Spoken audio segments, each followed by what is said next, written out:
शोहरत तो जनाजे पर दिखती है।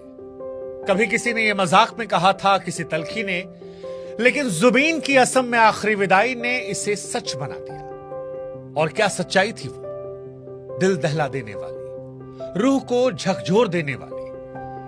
क्योंकि जुबिन की मौत के बाद असम ने सिर्फ एक गायक को विदा नहीं किया, उस दिन असम ने अपनी धड़कन, अपनी पहचान और अपने बेटे को खो दिया था। असम की सड़कें भीड़ से भरी थी, लेकिन वहां शोर नहीं था। हर चेहरा गमगीन था, हर नजर झुकी हुई थी, मानो जैसे हर कोई अपने घर के किसी सदस्य को खो बैठा। मानो जैसे किसी ने संगीत की उस डोर को काट दिया था जो असम में हर व्यक्ति को जोड़ रही थी। और इसीलिए जुबीन की आखिरी यात्रा सिर्फ एक अंतिम यात्रा नहीं थी, एक क्रांति थी। एक ऐसी क्रांति जिसमें कोई नारे नहीं थे, एक ऐसी क्रांति जहां पर कोई झंडा नहीं था, बस लोगों की आंखों में आंसू थे। ना कोई मंच था, ना प्रचार, बस दिल था जो टूटा हुआ था। जुबिन की अंतिम यात्रा में हर कोई आया था, लेकिन हैरानी की कोई किसी से कुछ पूछ नहीं रहा था। कोई किसी की जात नहीं देख रहा था, कोई किसी की भाषा पर ध्यान नहीं दे रहा था, किसी को किसी के धर्म से मतलब नहीं था। जुबिन की अंतिम यात्रा में ना कोई बड़ा था, ना कोई छोटा।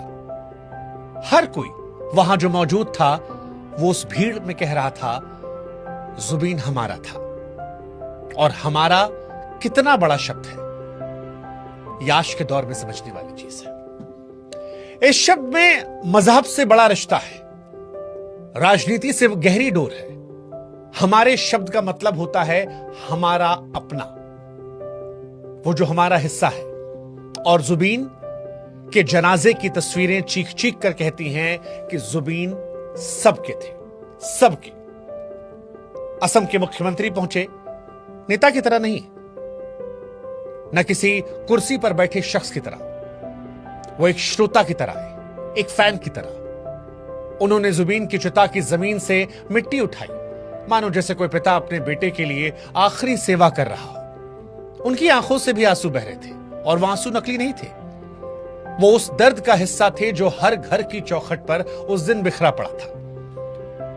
और जब ये तस्वीरें आई तो जहन में ख्याल आया कि क्या कभी हमने आपने किसी सरकार को इतना इंसानी होते देखा है, इतना छोटा होकर, इतना नम्र होकर। और इसी वजह से जुबीन बहुत बड़े हो गए।